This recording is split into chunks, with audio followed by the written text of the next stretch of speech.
Good afternoon, all. Let me welcome to Amanda's pre-webinar on intelligent automation and RPA. By way of introduction, my name is Sham for short. I'm with the Capgemini for the last 6 years.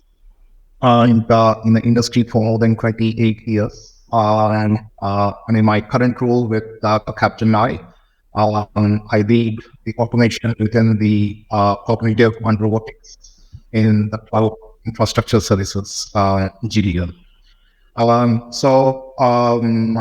Before we start, why not we introduce ourselves and let's just take 2 minutes to say who are we with, what is it that we do in our current role. Pavitra, do you want to start first? So I work as head of data science in a startup called Head-DevSecOps, and we work on document AI understanding, wherein you're working with given any document, and we get the lot of information and can be code. So that's one thing. In startup got acquired because of that thing. And there too, very interesting, one of the problems that I was tackling was menu digitization, wherein given a restaurant menu, that's a starting point is review here, that they read the menus of the restaurants. How do we use our ops and reduce the time that a long time for it to get in the CMS system. Before that, I was having my own startup where of course, the AI startup, AI is synonymous with automation because that's where you can use it. But interestingly, when I started my journey, my tech journey, I was working with Microsoft. And my first project was in a customer care customer care framework. It's called ESTB partners. So we had to automate, for customer care agents. And I think it was not fun. I think that's why automation is super fun used to work in. Yeah, that's what it is. So there could be multiple experiences that you have had, Pavitra, that we can leverage on. Thank you. So, Rajesh, since you're visible on the screen, I'm taking your name. Yeah, thanks, Shyam. So, my name is Murthy Rajesh, having around 20+ years of experience in this IT field. Currently, I'm associated with Ray Orange, who are into autonomous robots along with warehouse automation, headquartered in Atlanta. So, I'm taking care of the IT for the global operation across different geographical locations. In the past, I have worked with companies like ITC, Bhavan Cybercheck, Magma FinCorp, and Oryx Auto Infrastructure on a different. So I have worked with, in terms of expertise-wise, I have expertise in terms of financial operations, data science, space, and right now I'm into robotics. And I also have an experience of setting up a consulting practice on our industry 4.0. So where we have given a consultation to multiple corporate clients. And I also work with ICRA, which is a trade trading agency. So from a compliance perspective, also like I have, some information, because when you talk about the IT is completely going on field and every day something new is coming. And I'm lucky to be part of such industry where, daily I'm not only getting challenged, but also I'm trying to get updated of my skills. Excellent. Thanks, Tishwant. Thank you. So we have Avinash Shinde. Avinash, do you want to quickly introduce yourselves? Good afternoon, everybody. Myself, Avinash Shinde. I'm from Century Enka Pune, Kerala Group company, as an automation department head. I look after IT plus automation projects and other more things related to automation. Excellent. So, the topic of discussion, power of automation can be leveraged for business transformation. So, priority questions that comes to any person's mind, in fact, is what is the starting point of automation in this overall transformation journey? I'm not sure, Pavitra, when you started your career with Microsoft, and was responsible for building or streamlining, the customer relationship. So do you want to go first and share your thoughts on what was the starting point that triggered for this automation? So the most crux of it is understanding the needs for automation. It can also be that, let's say, for example, there is a team that needs automation. They're going to come to you and say, hey, you know what? We want to reduce the time in here. And this is the kind of overhead that we have. But the next question that you have to ask them is, who is the real user of the team? Right? Because one thing I've seen is that if you can elaborately create, there's a business process, you can automate, we can put together a proper automation of the business process. And then, from an AI engine perspective, let's say, I'm going to put an AI engine. I want to say, you know what, I'm going to give you this JSON tab. Okay, now go use it. Right? But what I've seen as one example is that when we were looking at, this was a Xbox PTO, which was in Philippines. And I was very proud. It was one of my first feature that I've developed. It was a timeline and of the whole customer. Right? And, sitting with the customer care agent there, and he's taking a call, and the person says, I got this Xbox in 2008, somewhere around 2002, 2003. So I've done it such a way that the timeline takes so much time to scroll. And it was actually adding to the whole thing, in the sense that, all of the 1 more minute, he's like, okay, ma'am, please. It was doing exact opposite of what we wanted to do. So what I would say is understanding or distilling the needs and goals that we need is the first starting point. And assessment of the current process. How do we align with it? You just can't bring a bigger process and say, hey, you know what, let's forget about this. And then let's bring a newer process in. I would say that is the two main things as a starting point. Excellent. Thanks, Pavitra. Krishnamurthy, what's your thought? I 100% agree with what Pavitra just said. So whenever you talk about the automation, what we need to take care of two things. One, what is the outcome? Fitness. What exactly we are going to achieve by doing that. Understand we have to say about that any automation. But true value of the automation, always we forget to realize it is the end user. And the set of the targeted audience. It's like get a form, it rolls into the person, who pass we get AI and blah blah blah. In the way, if a purpose of the application is solves only or a logic, building the logic in terms of that is also automation. So the thing is, whenever the automation is being done, so the automation has to be done to understand what is required at the end level. And in terms of ease of, the automation should talk in a normal in-next language rather than say that, oh, I am these are the data that under the bonnet, all the indicators, like if you talk about that, AI sort of scenario. So in my view would be like down the line, this earlier also, there are certain professions where AI to do certain things. For example, medical, they were using maybe it is a brain AI. Now it's called automation. Avinash, what is the starting point for automation in the whole transformation journey? Because I know, automation has been there since I think the computers, and that's what we are doing. I want to pick your brain on when you started automation. What was, the trigger point? Regarding starting point for automation, what is meant by automation? Automation is basically it's digital process, and we automate the machines and everything. For automation, overall the transformation journey, and then we understand the purpose of automation in our digital transformation work. And the second thing, how to get started with automation. We have to use case where automation process we are going to use. Then choosing the right RPA for intelligent process, and this is for software and basic tools for functional. Okay. Thank you, Avinash. Thanks. Yeah. So, the prominent sentiment that is coming from Pavitra or from Krishnamurthy or from Avinash is, the relevant use case that touches, the customer, the end customer. We have been in this industry, building on, these use case automation, right? So, what according to you is the benefit of automation? Like for instance, in the organization that I work for, the productivity improvement that comes from automation is one of, the benefits. It is not the benefit that we go after. So I would like to, start with maybe, Krishnamurthy, to understand in your organization and from your career, is automation limited only to productivity improvement, or is there anything else that overrides this productivity improvement?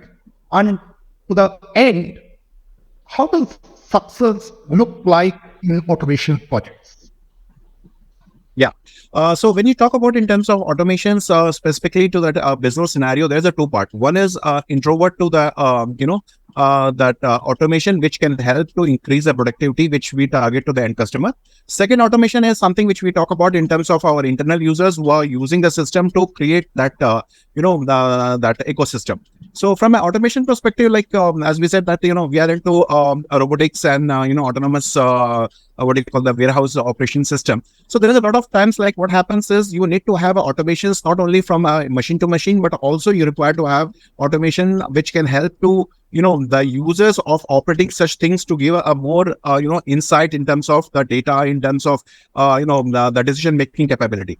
One thing which has come up very, very important in all this gamut is when you talk about the automation is no more a business requirement.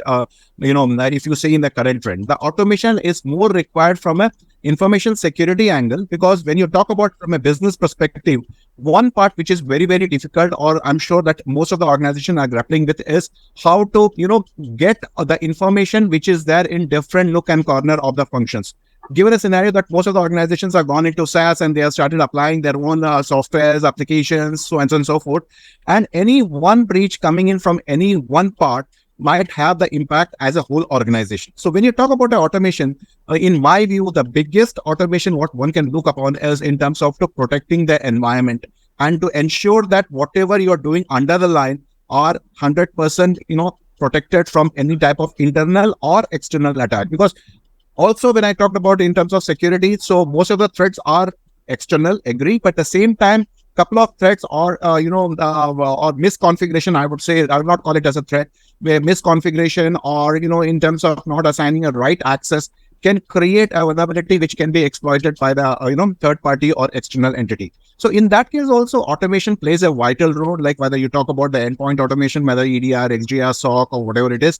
Maybe you talk about in terms of offensive cybersecurity. So those are the areas which is predominantly coming into a picture more compared to the user level of the automation, because user level automation is very clear, because in today's world, you can go by and just deploy. So there is nothing, size available behind it. If you talk about the RPA, that if you talk about the robotic process automation, so you can go ahead and have the robotic process automation of, getting a right set of, partner, right set of technology, and you can go ahead and move it. But what is more important is how agile your business processes are. If you are having a business process which have a lot of deviations, or maybe it doesn't follow a standard practice, whatever automation you can put, it is just a tick box on the chart, but you will never get a ROI or in terms of business benefit out of it.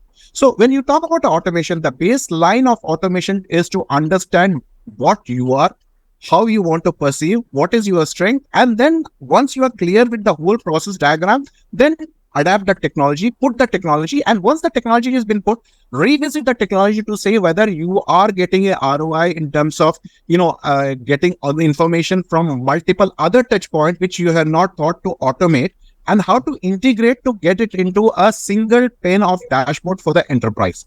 That would be my thing. Excellent, Krishnamurthy. You touched upon multiple points. I just want to very quickly add my experience too.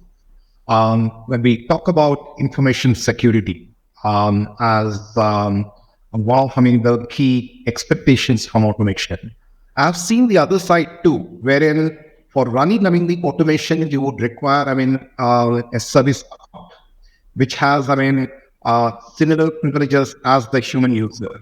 And many of the customers have doubts when it comes to a service account embedded within the automation solution running that process vis-a-vis a human with similar privileges running it. And we get into similar discussions with the customers, say with automation you can be much more certain who actually did that, and what is the instruction set that was executed. So very relevant. Thanks, Krishnamurthy. Pavitra, what's your view? Do you share similar experience as Krishnamurthy, or you have different experience here?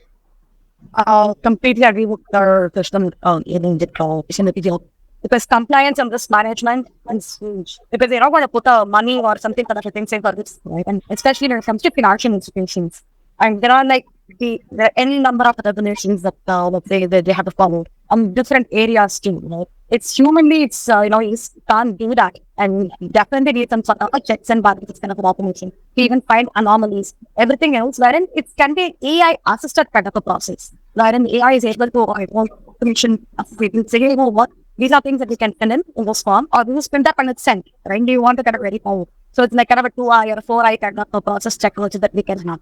And the risk management part of it is, let's say, something like, emails and support. It's, your data privacy is a big thing for you, or it's huge for you. Then you need to kind of even have that in place so that such leaks don't happen, and we cut off the process to understand what is the information is going on and what's the information is coming in. So that also is something like automation that we need to check when it comes to compliance and risk management. The other thing I've seen is what I would say is it kind of takes out if you're going to a task and 80% is something very monotonous, right? Now that if you automate it, 80% of it is done so that, brain power is kind of released for them, right? And I've seen that employee engagement will also improve. Of course, that also leads to productivity, but there's also something like, I can do much more with this. And also there's a cultural shift is what I've seen from a technological shift. And when it comes to problem solving itself, so they come up and say, why can't we automate this? Why can't we make it, ops efficiency? We can bring up one instance here. And how do we get automated? So that kind of problem solving shift is something I've seen. Very intangible, but builds into the culture of the company. Absolutely. So, Avinash, in Century Enka, where you take automation, has this been your experience too, or you have something to add here? Yes, so absolutely, I'm very much with this group, Kiran Krishnamurthy. We have same like situation, compliance, then cyber security, because our manufacturing plant. So there we have used AI, also RPA system, and both are in the on last synergy, and both are working in harmony. So we are using artificial intelligence for our end product, where we have used a lot of the AI cognizance capabilities, and we found that this AI system is very much useful. And regarding cyber security, as both my colleagues has told you, that it's very much important for doing the cyber securities. So whenever we release the data on the through net, it will be much intelligent data we are passing to this cloud system. Thank you. So, Krishna, coming back to a point that you made on this, where the unified view of the data across the process, I'm just rephrasing that, is one of the biggest benefits. Now, I'm just curious because things like a round off taken by many of the vendors, but I understand this is limited to only few organizations who were able to track it. When we talk about the data part, and in the backdrop of the cyber sec InfoSec policies, isn't this a far-fetched vision to have that unified view of the data, the success, the failures, the failure points, and so on and so forth? So, do you see this as something easily achievable or achievable? And what were your experiences in making this happen? Very interesting point, and this is something very core to my heart also, because I always keep saying, when you talk about a data, now we are into something called that information superhighway. In today's world, anything and everything is available. What needs to do is to understand what is required and how that data has been converted into information. So now it is already happening. It's not like it's not happening. But what is missing is to see in a heuristic at maybe this would be not a right statement, but to give a small example, at 36,000 feet, one needs to look upon. So right now, what happens is whenever you talk about a strategy, unfortunately, as a human, we dig down to operational aspect of it. And the moment you go operational, you get into bucketized part of it. You get into WBS and you miss out the larger picture. So once you know, the best thing is, for an example, if I ask my team or someone saying that I want to have a data, the immediate answer would be the data is not correct. So I'm not bothered about the quality of the data. What I want is a framework. Once the framework is ready, once I have ingress and egress ready, then I decide how to get a data. But if you start getting into a level of discussion like the data is not correct, what type of data you need to give, then you miss out at the larger gamut, because maybe once you get into that larger gamut perspective, then you may realize that you may not even need to have the data because the data is already available. So one has to look upon from a holistic view. For an example, today, if I talk about in terms of, any information, today, most of the informations are available. Only thing is, what is required is we need to see what data needs to be pulled, from where it needs to be pulled. And on top of it, I'll go back to what Pavitra said initially, saying that one needs to be very clear about what they want to do. Today, half of the, I'm sorry to put this word, half of that, organization are embracing AI, ML because competitors have already done that. On top of that, I will not call it vendor partner, but I will call a vendor, because partner will never do that. But vendor will always try to push their product. They'll say, oh, my product is AI, ML, please go and have it. So once you implement it, then you realize that implementation is a silo and it is not supporting the broader perspective. So, there's a lot of things plays a role. For an example, any IT fraternity, if any IT person is taking a project and calling the OEMs, earlier I'm talking about, which I'm talking from my experience of around 20 years, the OEM or the technology partner will always try to sell the product. I was so surprised. I will not. Once someone came and said that I have a storage very good in terms of on-prem, and they were literally convinced. After 2 weeks, the same from the same organization, someone else came from a cloud. They says, don't go for that on-prem because it's a capex. We are giving opex. Now, what happens is the same organization. There's a lack of synergy between that. And then what happens is once you start trying to implement it, then it also depends upon the budget which has been allocated. Like the biggest challenge for any IT, controlling body in an organization is how to make the project success on the given timeline.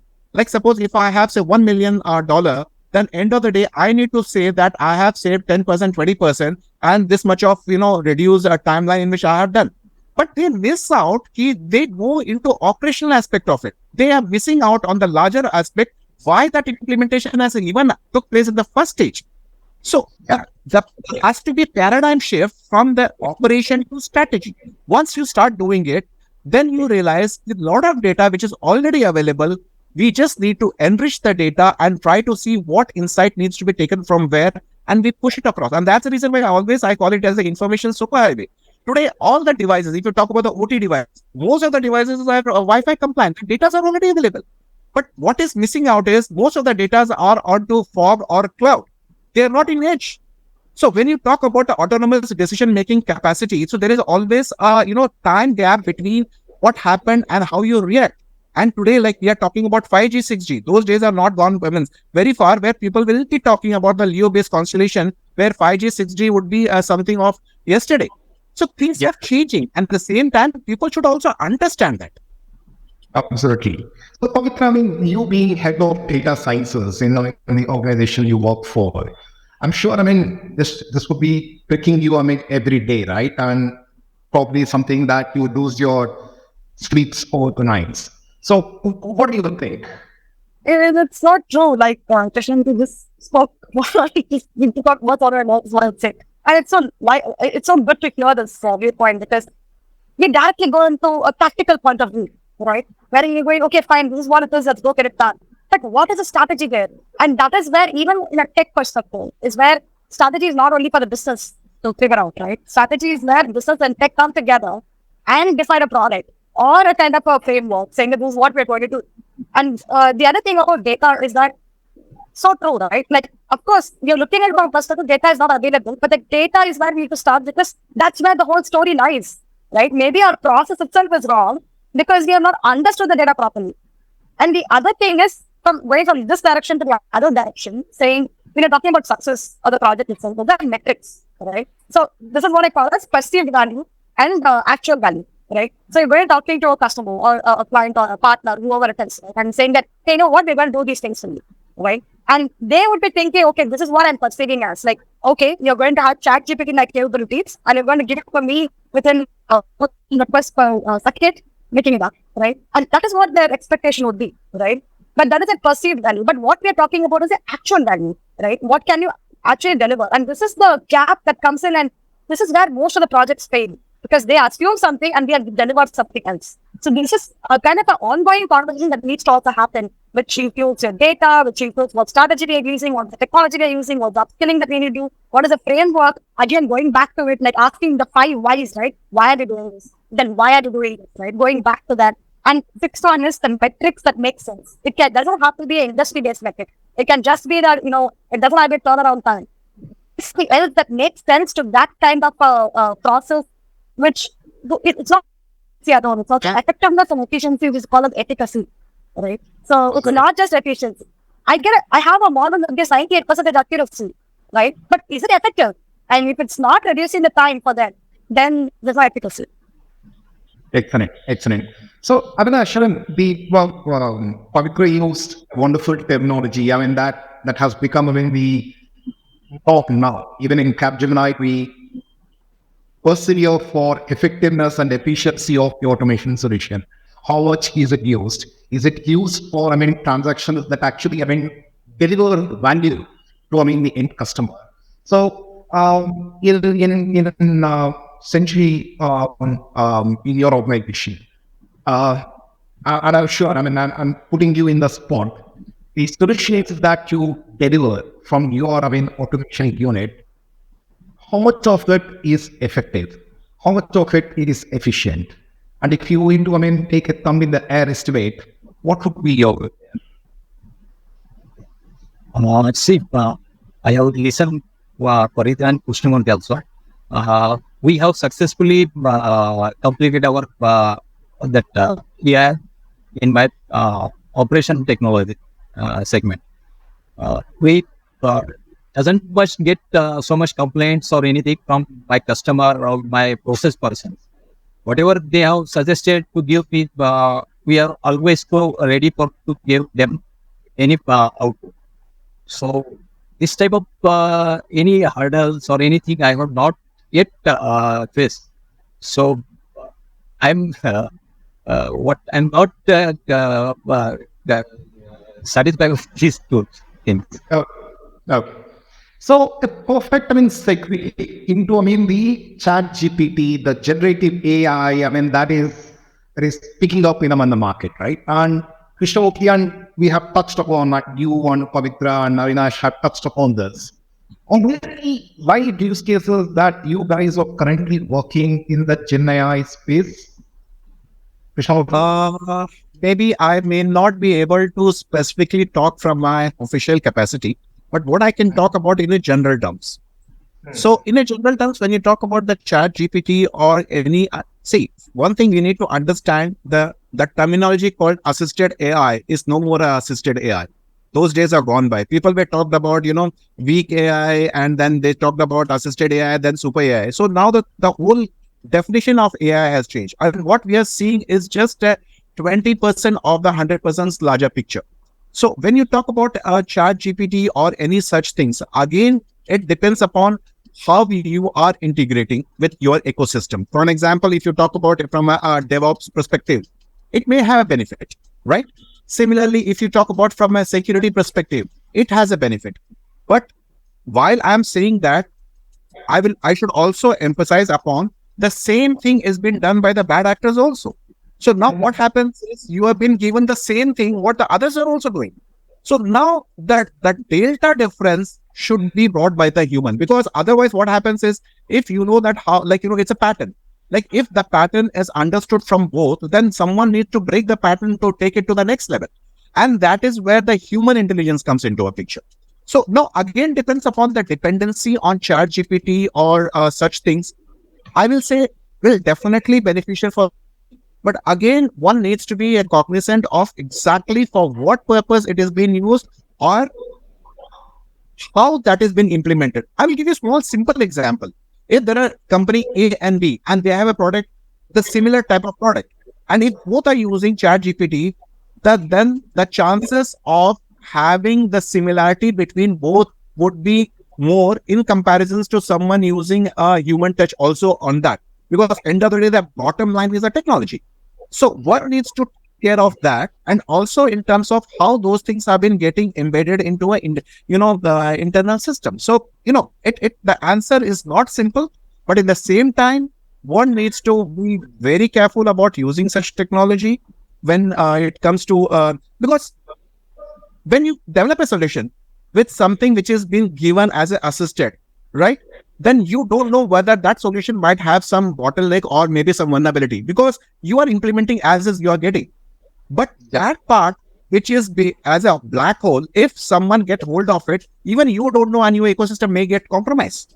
So you need to be extra careful about, doing it. And that's the reason why I keep telling in some of the forum that the technology has moved from digital, the analog to digital, but still single point of failure needs to come back to analog, and the dependency of too much on digital may not be the right option.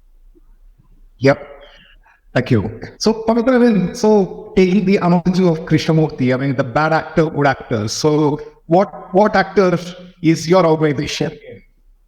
Good actors. The thing is, the thinking is right. I'm just telling you this. You gotta put this question on ChatGPT. That's not what I did it right now. And it gave me a really good. So it gave me talk about job transformations and everything else. But now my question is ChatGPT a good actor or bad actor? We're not talking about jobs being lost, or you're talking about data privacy. We're not talking about knowledge. Whatever Krishnamurti just now said, right?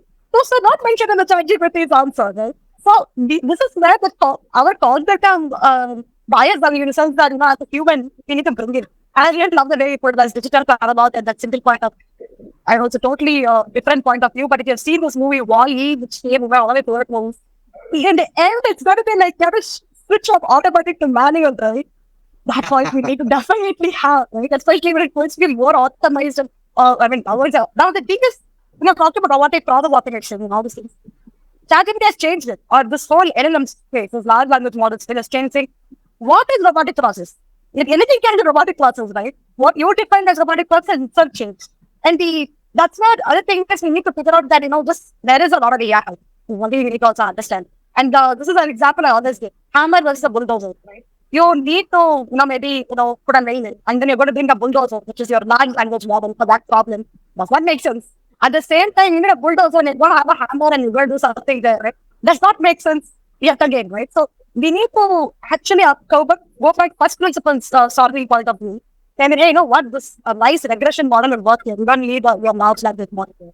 At the same time, if you're going to use large language models too, one thing, again, as Krishnamurti mentioned, a few things is the data privacy. There are a lot of issues around. You might have played on all your documents, and somehow some kind of bad actor can come and ask a question, and maybe the model is able to give out passwords or very sensitive information you do not know, right? How do we put those guardrails? And those are actually, to be told, quite scary, right? This is a scenario we need to first figure out, and only then you all this kind of risk and safety has to be figured out, and over you can actually go into it.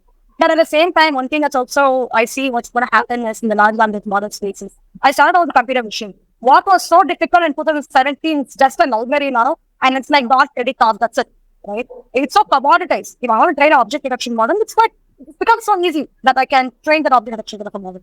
But in this case, again, LLM is also going to be what? But I think it's going to be an interesting source to look at. The only thing is this.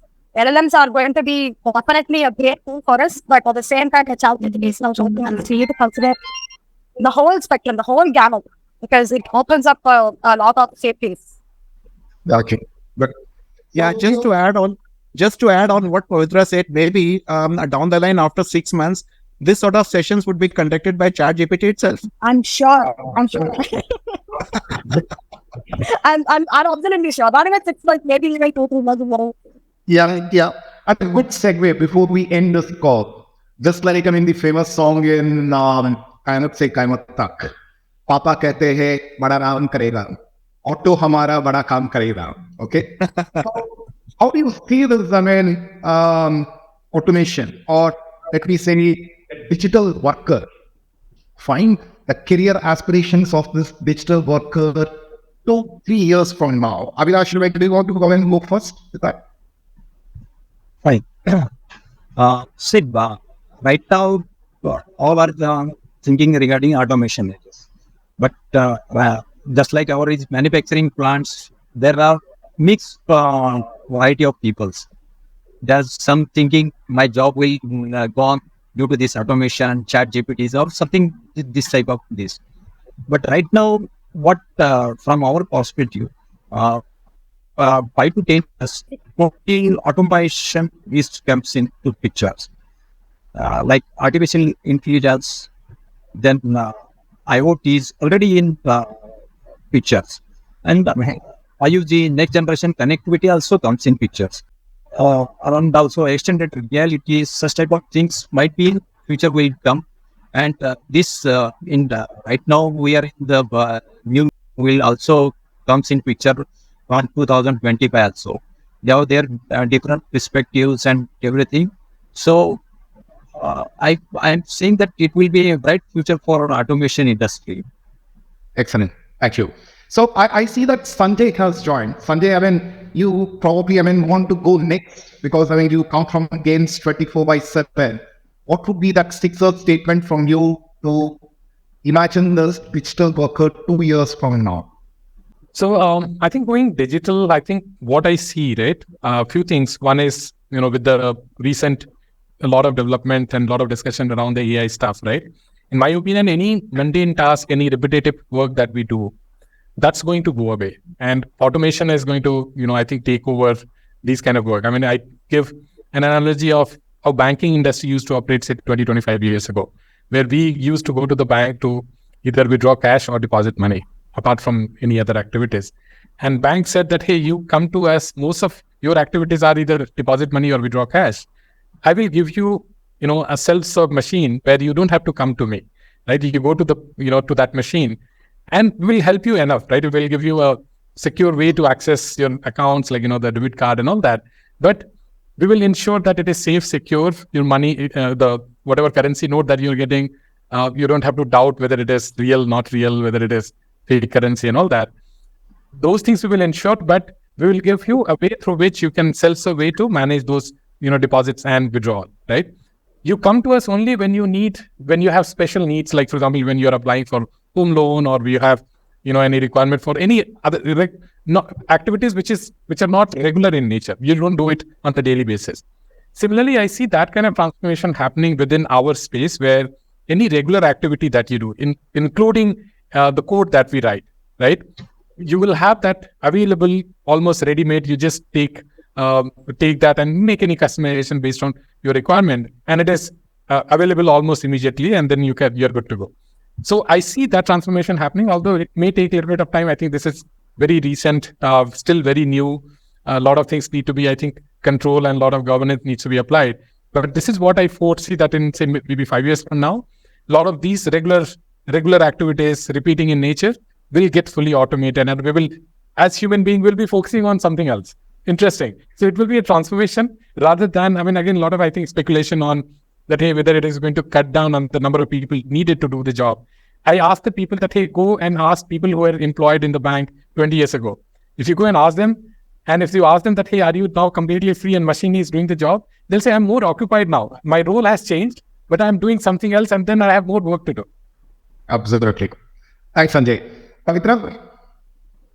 Actually, what Sanjay said, right? Like, it's more out of stage transition that's going to happen to you. But that also means that you need to ready yourself for it, right? Because it's going to be a massive change. As a matter of fact, what I was thinking of trying about concept change, not talking to my executive over here, said, we've already started to see condoms, but, we need to put a kind of a roadmap for this and get moved on. Then within, 2 months, 3 months, you get ChatGPT, right? And completely throws you out of the whole thing, ballgame, that, hey, what next?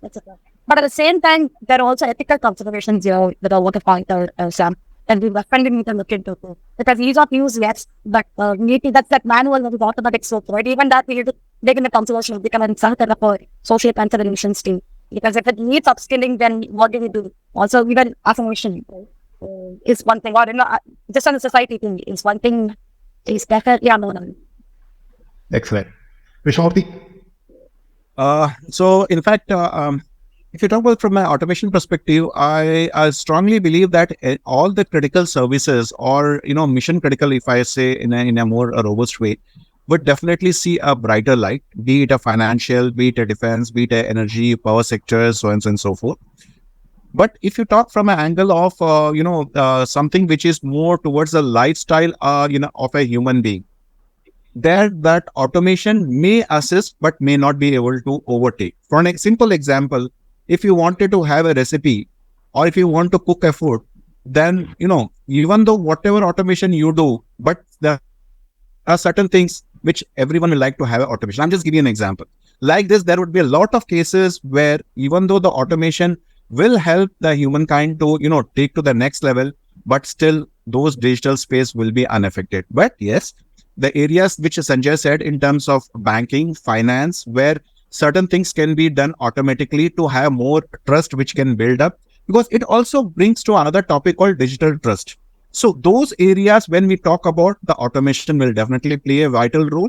And as I keep mentioning in terms of security aspect, the automation will help in both ways, in terms of automate the system, but also to the workforce who can ensure those things are being protected. So it is a mix. It's really interesting to see how things moves going forward. Like we started with the RPA, now we talked about chat GPT, then we talked about, autonomous robots. But still, there are a lot of areas where the transformation of role is happening from one level to other level. Yes, the skill also is going to change from what we are seeing currently to something which we are not able to predict because we have not reached to that level. That's what my submission is. Thank you. And I believe that, forget about 2 years, but even forecasting, the next 6 months is going to be just as most about a year back, we're talking about chat version 2, or it was slightly getting to version 3. And now within 6 months, we are seeing a much energetic chat GPT version 4 that is coming up. Fine. Yeah. So 6 months, probably the world will be reimagined. The roles will be reimagined. The tasks that we do will be reimagined. And like Sanjay put, the mundane tasks might not be there. And it will be better, both by the bots or the digital workers. And there will be role enrichment. And even that role enrichment, the compounded, innovation that I see in the industry is going to be tremendous. So thanks, gents and Pavitra. It's really a very educating experience, for all of us, to me at least. So I really, thank you for your reports and look forward to doing more such discussions in the future. And thanks to CXO TV for facilitating this. For more updates from CXO TV, please like and subscribe to our channel.